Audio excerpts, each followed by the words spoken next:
Our group will be covering the hip ligaments and their structure and function. The hip joint is reinforced by 4 ligaments in total, which, as we learned in Unit 1, are soft tissue structures connecting bone to bone. These ligaments of the hip joint act to resist tensile or lengthening forces, protecting against dislocation and providing joint stability. 3 of the hip joint ligaments are extracapsular, meaning that they are found outside the joint capsule.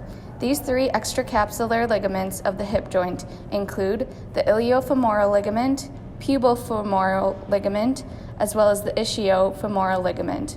The sole intracapsular ligament of the hip joint is the ligamentum teres, which is found within the joint capsule but is excluded from the synovial cavity by the synovial membrane. The ligamentum teres connects the head of the femur to the acetabulum of the pelvis. The hip joint capsule is formed by the 3 strong extracapsular ligaments that encircle the hip. These 3 extracapsular ligaments run in a spiral fashion in order to prevent hip extension and act as the main sources of stability at this joint. The hip joint capsule is thinner postero-inferiorly and thicker antero-superiorly, where the primary weight-bearing stresses occur. Because of the reinforcement provided by these strong ligaments, as well as the muscles of the hip joint is extremely strong, unlike the weak joint capsule of the shoulder. While the hip joint capsule and ligaments together provide stability to the hip joint, it also allows movement in 3 major axes, which will be further discussed by Kate and Maddie.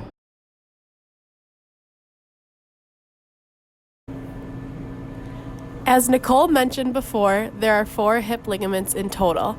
These ligaments are divided into 2 groups, extracapsular and intracapsular.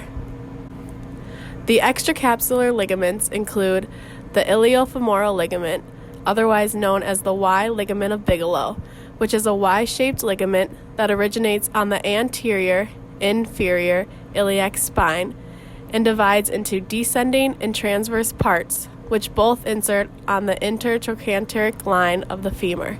It is located on the anterior surface and connects the pelvis to the femoral head at the front of the joint. The iliofemoral ligament prevents hyperextension and external rotation. The pubofemoral ligament is a triangular-shaped ligament located on the anterior aspect that extends between the upper portion of the pubis and the iliofemoral ligament. It originates from the superior pubic ramus and inserts on the neck of the femur. This ligament prevents hyperabduction, external rotation, and extension. The ischiofemoral ligament is the only ligament on the posterior aspect. It is a group of strong fibers that arise from the ischium behind the acetabulum and merge with the fibers of the joint capsule. It attaches to the ischium and between the 2 trochanters of the femur. It originates from the posterior ischium and inserts on the greater trochanter. It prevents excessive extension and internal rotation. The only intracapsular ligament includes the ligamentum teres, which is a small tubular structure that connects the head of the femur to the acetabulum.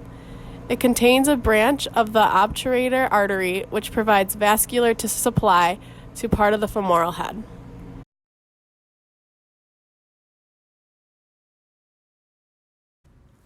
The hip joint has 3 degrees of freedom with axes that pass through the center of the femoral head. Hip abduction and adduction occur in the frontal plane through the anterior-posterior axis. During hip abduction, the leg is moved away from the midline. The gluteus medius and minimus contract to abduct the hip, while the inferior fibers of the iliofemoral and pubofemoral ligaments become taut to restrict this movement. During adduction, the leg is moved toward the midline. The medial muscles of the hip, such as the adductor magnus, adductor longus, and adductor brevis, are responsible for hip adduction.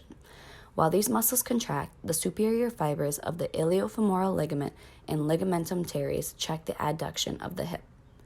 Hip flexion and extension occur in the sagittal plane through the mediolateral axis. In hip flexion, the leg moves forward. During hip flexion, the quadriceps contract while the ligamentum teres becomes taut. In hip extension, the leg is moved backwards.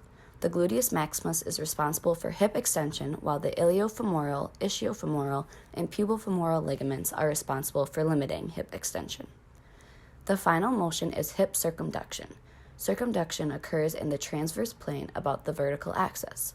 Circumduction is the circular movement which combines hip abduction, adduction, flexion, and extension. The ligamentum teres and ischiofemoral ligament work together to prevent excess motion during hip circumduction.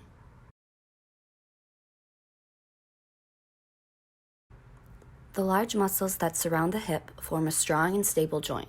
For this reason, a large amount of force is required to cause damage to the hip joint. Oftentimes, during the impact, a hip dislocation or fracture is followed by a hip sprain. A hip sprain occurs when one of the ligaments that surrounds the hip is injured.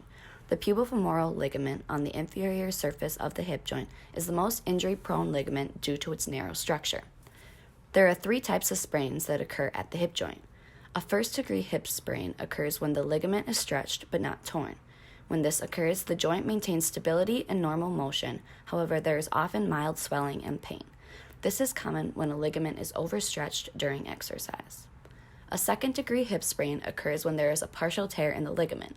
This type of injury restricts hip movement and is accompanied by moderate pain and swelling. A second-degree sprain may be caused by a fall on the hip. A third-degree hip sprain is the complete tear of the ligament. The hip will lose its stability and the person will most likely experience severe pain, swelling, and bruising. A car accident could cause the complete tear of a hip ligament.